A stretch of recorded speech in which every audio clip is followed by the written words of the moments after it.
Nada se compara ao Filho de Deus. Nada se compara ao Filho de Deus.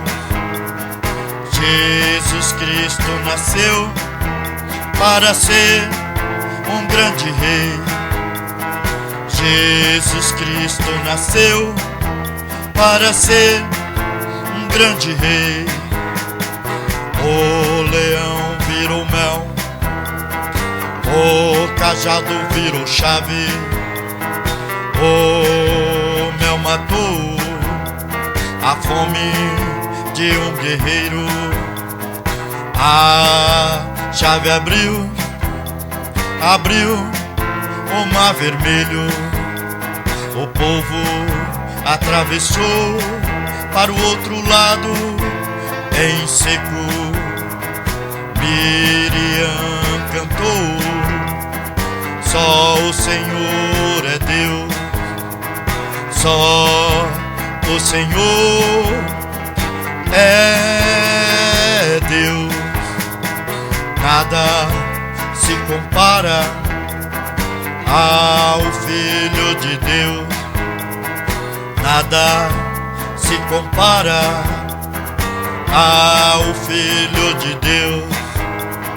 Jesus Cristo nasceu para ser um grande rei. Jesus Cristo nasceu para ser um grande rei. Oh, oh.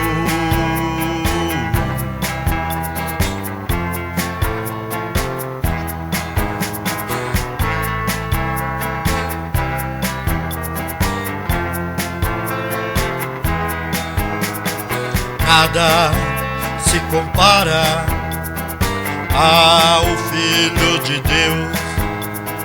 Nada se compara ao Filho de Deus. Jesus Cristo nasceu para ser um grande rei.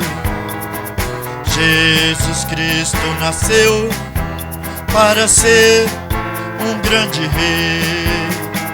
No princípio era um verbo, o verbo era Deus.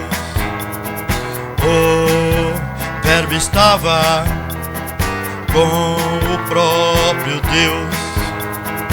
O verbo era o próprio Deus.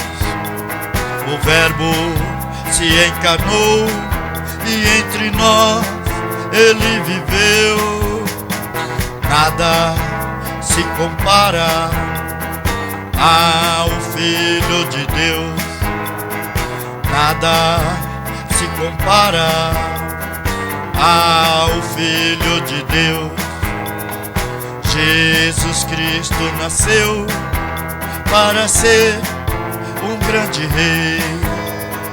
Jesus Cristo nasceu para ser um grande rei. Oh, oh,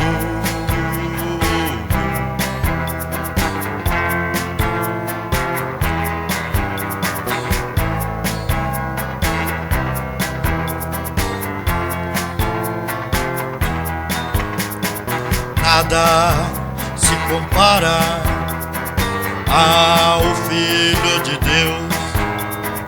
Nada se compara ao Filho de Deus. Jesus Cristo nasceu para ser um grande rei. Jesus Cristo nasceu para ser um grande rei.